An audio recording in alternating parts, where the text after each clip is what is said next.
Welcome to the HR Fix, the HR podcast for HR professionals who want to grow and be the best. I'm Judith Fiddler and I'll be your host, so come and journey as we change the entire industry. Come on, let's get started. Hi, good morning. I wanted to ask a question today, which is, who changed the rules? And we know that in HR, there's a lot of rules that we abide by. There's a lot of rules that we're expected to follow. They're not written anywhere. They're not even spoken about. But inside of HR, we are expected to follow these rules. And those rules are changing. Let me give you an example of some of those rules.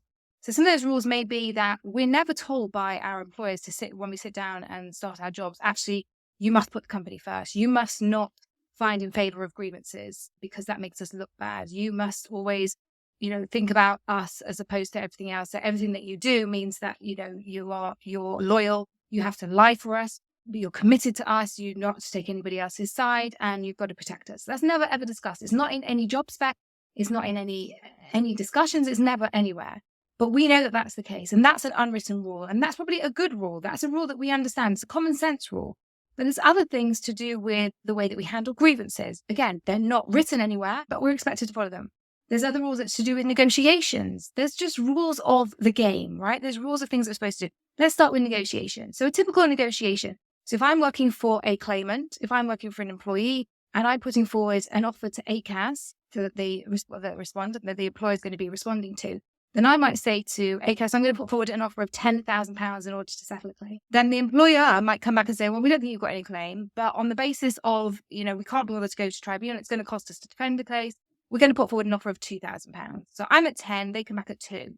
Then the rules of the game dictate that I then go back, they've made an offer, they've made a counter, I should then make a counter. I'm getting closer and closer to each other. I call it the runway. The runway gets closer and closer. We get to the end of the runway. So I'm probably going to go back at 9. If I go back at 9, the chances are they're going to come back at 3. We're getting closer and closer. Our runway is getting smaller. I might then go back at 4. They might come back at 5. I might then come back at 7. They might come back at 4. I might go at 6. They might come at 5. We might settle in the middle. You can pretty much bet that if there's an offer that's going around and people are starting this game, and I'm going at 10 and they're starting at 1 or 2, then we're going to end up at 5. That's pretty much, you can see that's coming. So I was actually once doing this many, many years ago, probably 5 or 6 years ago. Maybe I was doing this and my husband was around and he was saying, oh, you're in the middle of a negotiation with ACAS. What's going on? Where are you up to? And I told him the game. I told him the runway and where we were up to. And it was this 10 to 9, 3, 7 before situation. And he said to me, oh, okay, go back at 12. I was like, what? That's not how it works. That's not what we do. That's not the rules of the game. He's like, why can't you do that? And I'm like, you just don't do that. There's these offers on the table and we're getting closer. And he said, go back at 12. And I was like, oh, okay, it's very weird. It's not what you do, but okay, I'll go back at 12. And I went back at 12 and you do get a lot of abuse for it. And the other side like, what are you talking about? That's not the rules. That's not how it works, does it?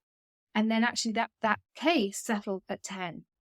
And it's called, what we call it in when we're building rapport, is what we call a pattern interrupt. And it's something that you get taken seriously, but it's all about having permission not to have to follow the rules of the game. And it's all about this, who changed the rules. And the world now, these rules don't make any difference. But the problem inside of HR is that we're still sticking to these rules as if they were the be all and end all. And if they were policy, and that's what you do because that's the way you do it. That's the way we do disciplinary because that's the way you've always done it. That's the way we do negotiation because that's the way you've always done it. That is not what it should be. We should now be able to put our employees first. If depending on what the fight is, we should be able to put our employers first. We need these concepts of control. We need to be breaking rapport. We need to be doing things that we've never done before, as long as they're safe and robust. But we need the permission to think differently, to be more creative. And I can promise you that if you're able to do this, then this is about thinking smart and not about working hard. And we know that that's quite a problem inside of HR. Let's take another example, investigations. If we are doing an investigation, I see this all the time with many, many HR professionals, that they will come to me, I'm in the middle of an investigation, I've got a disciplinary or a grievance or a capability, doesn't matter what it is. In the middle of an investigation, I've gone to speak to the first person, this is what I learned. I've gone to speak to the second person, I've learned something completely new, and I never asked that to the first person. That's normal, that happens, that is HR. So they're saying, but the investigation process that's in the policy or whatever it is that moving forward says that I've only got a few more days, I've got to get back to them with a response, and I don't understand where all this fits.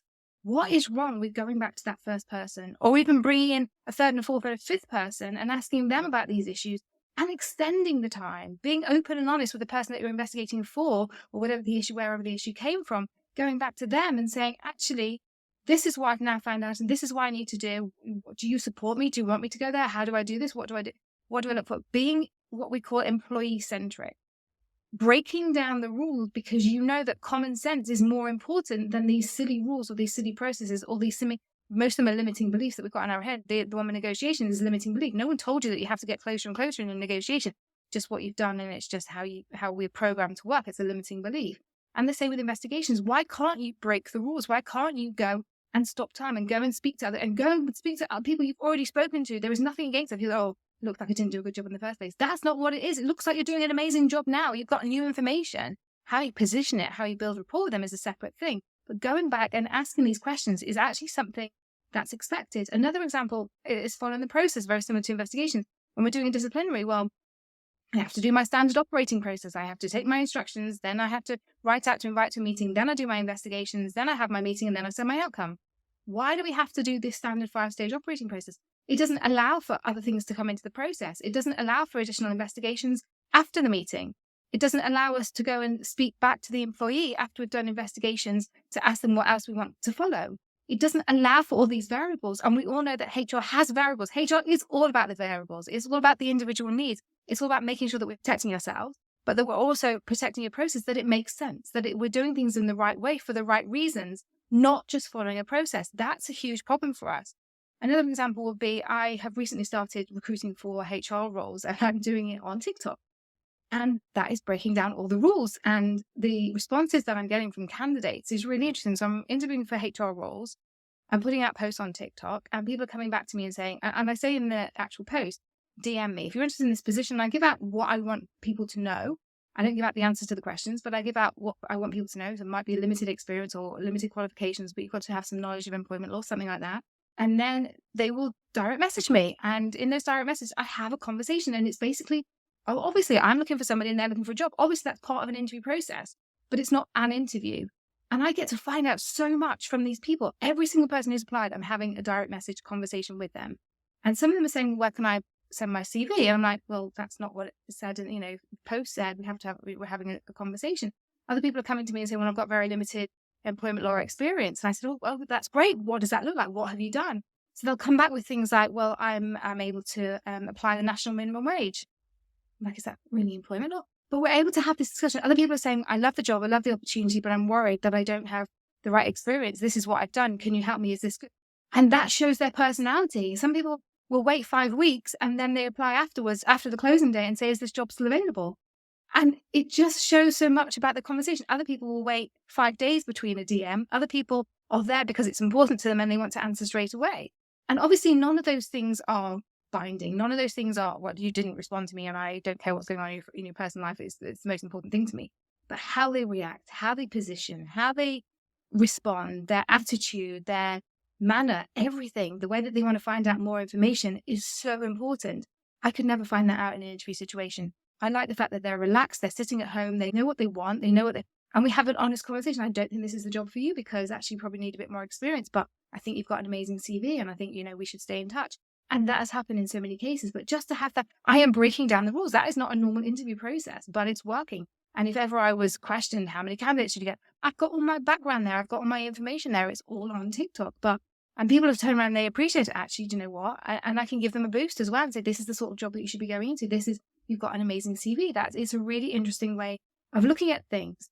The other thing that we're doing right now to break down rules, and I'm doing this with my team, is when there's a grievance, when we're going out to investigate grievances, is that we're using them to be what we're called employee-centric. We are making sure that the employee is the center of everything, because then it can't go wrong. Then we can't say there's limited information. Then it can't be a shock when they get the outcome letter, because we're feeding back to them all the time. Where should we go now? What should we be doing? How should we be doing this? And this is breaking down the rules. This is what I'm talking about. Who changed the rules inside of HR? The answer has to be that I am giving you permission to think differently. I'm giving you permission to break down the rules. And the answer is, who break down the rules? You should. You should be doing this. You should be thinking differently. You should be thinking better. And the reason is because that's what makes good HR. I'd love you to put this into practice. I'd love your feedback to know if this is working for you. But take care, have a good day, and happy HRing.